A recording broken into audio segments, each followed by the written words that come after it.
Fala pessoal, tudo bem com vocês? Eu espero que sim. Hoje o nosso resumo será sobre a Guerra dos Tamoios. A Guerra dos Tamoios foi um conflito militar entre os colonos portugueses e indígenas travado entre os anos de 1554 e 1567, com o apoio dos invasores franceses. Esse evento ocorreu nas regiões que hoje correspondem aos estados de São Paulo e Rio de Janeiro e foi marcado por disputas territoriais, alianças complexas e a resistência indígena contra a colonização portuguesa. A intensificação da colonização portuguesa no Brasil, especialmente na capitania de São Vicente, gerou a necessidade de mão de obra escravizada para trabalhar nas plantações. Para isso, os colonos empregaram algumas estratégias, como por exemplo, a prática do escambo e a incitação de guerras entre diferentes grupos indígenas para capturar escravizados.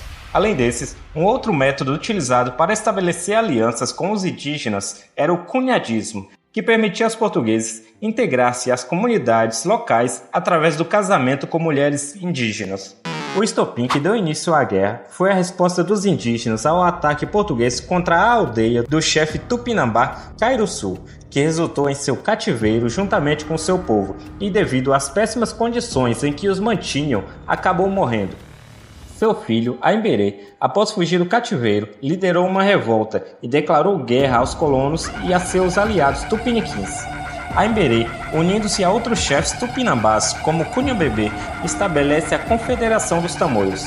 A Confederação dos Tamoios incluía diversas aldeias e tribos, unindo forças contra os colonos portugueses. Aimberê, Cunhambebê, Pindobuçu e outros líderes tupinambás formaram uma aliança sólida. A chegada dos franceses, liderados por Nicolas Durand de Villeguenon, fortaleceu a confederação, fornecendo armamentos e suporte militar. Esse apoio dos franceses não foi sem interesse. Visando ocupar a Baía de Guanabara a fim de fundar a França Antártica, veio nessa aliança a possibilidade de conseguirem aliados valiosos contra os portugueses. Sob a liderança de Cunhambebê, a confederação ganhou força. Após sua morte, devido a uma epidemia que devastou muitos indígenas naquela época, assume a liderança Aimberê, dando continuidade à resistência e buscando expandir a confederação.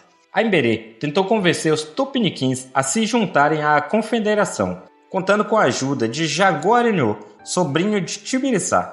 No entanto, Tibiriçá permaneceu leal aos portugueses e em um dos conflitos matou seu sobrinho, desencadeando um ataque que dizimou os Guaianás. Mesmo com esse golpe significativo para a confederação, a resistência continuou. Em 1563, os jesuítas Manuel da Nóbrega e São José de Anchieta negociaram um armistício Iperoig, na atual Ubatuba. Este acordo obrigou os portugueses a libertarem os indígenas escravizados, proporcionando uma breve trégua. No entanto, as hostilidades logo retomaram e os combates continuaram até a chegada de reforços portugueses. A chegada de Estácio de Sá, em 1565, marcou o início do fim da resistência tamoia. Ele fundou a cidade de São Sebastião do Rio de Janeiro e começou a expulsar os franceses e seus aliados indígenas. Em 1567, com a chegada de reforços, a resistência dos tamoios foi finalmente esmagada. Aimberê morreu na Guerra de Cabo Frio e os tupinambás foram dizimados. A expulsão definitiva dos franceses e a vitória portuguesa foram concretizadas com a morte de Aimberê. Esse evento finalizou a resistência organizada dos tupinambás e consolidou o controle colonial português sobre o território, com profundas consequências para as populações indígenas da região. Desse conflito, restam hoje as lembranças que chegaram até nós através de poucos sinais, como as placas em muitas ruas e rodovias que levam seu nome, como por exemplo a Rodovia dos Tamoios, que corta o litoral norte paulista, região antes habitada por eles. Também a Rua dos Tamoios, na zona sul de São Paulo. Um poema do escritor Gonçalves de Magalhães, chamado A Confederação dos Tamoios, e por fim, um emblemático quadro que leva o nome O Último Tamoio, de Rodolfo Amoedo. E é isso, pessoal. Espero que vocês tenham gostado do resumo de hoje. Por gentileza, deixem um like e considerem a sua inscrição no canal. Um forte abraço e até a próxima. Valeu!